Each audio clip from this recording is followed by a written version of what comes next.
di mana kekurangan guru dan tanpa kepala sekolah. Masih kekurangan tenaga pendidik, terutama tenaga teknis di sekolah menengah kejuruan.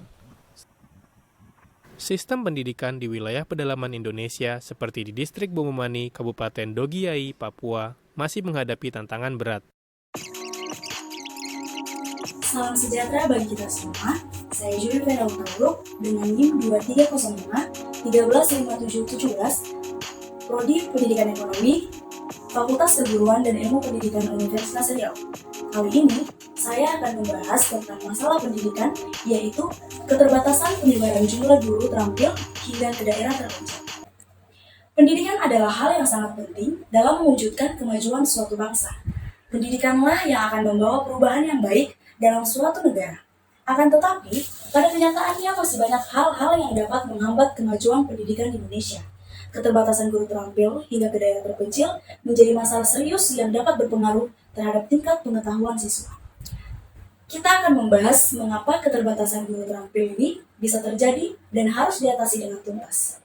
Salah satu yang menjadi faktor utama dari masalah ini ialah kurangnya kemauan seorang guru atau pengajar tinggal di daerah pedalaman atau daerah terpencil. Kita dapat melihat kenyataan yang terjadi ketika manusia berlomba-lomba untuk tinggal di daerah kota yang lebih maju dibandingkan daerah-daerah pedalaman yang sulit mengakses dalam hal apapun. Selanjutnya, kita akan membahas tentang faktor penyebab keterbatasan penyebaran guru terampil hingga di daerah terpencil. Yang pertama, yaitu minimnya fasilitas-fasilitas di dalam sekolah.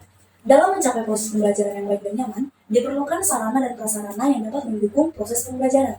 Akan tetapi, hal ini sulit ditemukan di daerah-daerah terpencil atau daerah pedalaman. Pada kenyataannya, fasilitas-fasilitas di sekolah terpencil sangat kurang layak, bahkan sangat minim dalam jumlah. Yang kedua, itu adalah faktor gaji guru. Salah satu hal yang menyebabkan keterbatasan guru terampil di daerah terpencil adalah gaji guru.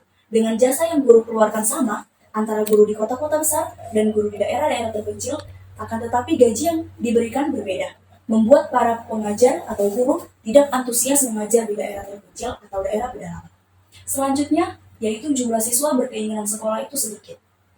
Faktor lain dari keterbatasan guru terampil di daerah terpencil adalah minimnya jumlah siswa atau jumlah anak di suatu daerah yang memiliki keinginan bersekolah. Faktor lain dari keterbatasan guru terampil di daerah terpencil adalah minimnya jumlah siswa atau jumlah anak di suatu daerah yang memiliki keinginan bersekolah. Mereka lebih memilih bermain, bahkan bekerja dibanding bersekolah. Hal ini membuat guru lebih memilih mengajar di kota-kota besar dibanding mengajar anak-anak di daerah terpencil. Yang selanjutnya yaitu transportasi yang terbatas. Alasan lain dari keterbatasan guru terampil di daerah terpencil adalah alat transportasi yang terbatas, membuat guru bahkan siswa lebih lelah dalam perjalanan yang jauh menuju ke sekolah. Selanjutnya yaitu dampak dari keterbatasan penyebaran guru terampil hingga ke daerah terpencil. Yang pertama, terbatasnya ilmu pengetahuan. Dampak buruk yang terjadi adalah ilmu yang mereka dapat sangat sedikit, sehingga mengakibatkan minimnya wawasan anak dan kecilnya perkembangan cara berpikir siswa. Selanjutnya itu, sulitnya membawa perubahan. Guru yang terampil lebih dapat membawa perubahan terhadap pemikiran anak-anak yang masih sangat jadul atau sering disebut dengan kolot. Akan tetapi, akibat terbatasnya guru terampil ini, membuat siswa terus tetap dalam pemikiran mereka sendiri, sehingga perubahan yang lebih maju di suatu daerah itu sulit terjadi. Selanjutnya yaitu solusi dari masalah keterbatasan penyebaran guru terampil hingga ke daerah terpencil. Beberapa solusi yang dapat dilakukan untuk mengatasi masalah keterbatasan ini, yaitu yang pertama, memaksimalkan sarana prasarana. Sarana dan prasarana adalah hal yang sangat penting dalam pembelajaran.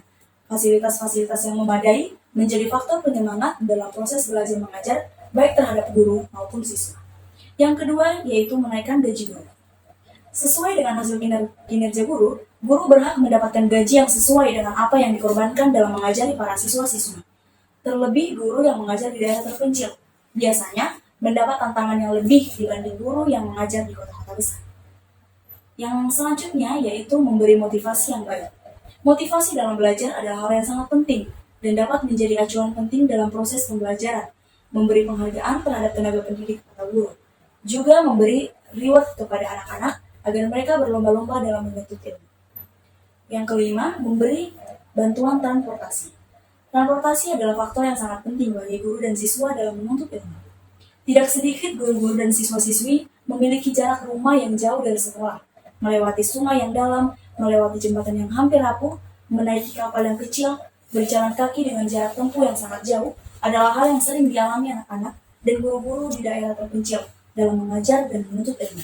Sehingga, pemerintah perlu mengambil tindakan seperti memfasilitasi transportasi yang dapat digunakan para siswa dan para guru-guru dalam proses pembelajaran mengajar. Keterbatasan penyebaran guru terampil hingga ke daerah terpencil adalah masalah pendidikan yang harus diatasi dengan serius. Dengan adanya berbagai solusi yang dapat dilakukan dan dengan bantuan berbagai pihak, mulai dari pemerintah, perguruan tinggi, orang tua, serta siswa, saya berharap masalah pendidikan seperti ini dapat terselesaikan dengan cepat dan tepat, sehingga pendidikan di Indonesia kembali pulih dan terus berjalan dengan baik sesuai dengan aturan-aturannya. Saya Jennifer Tauro, pamit undur diri. Saya ucapkan terima kasih. Sampai jumpa lagi.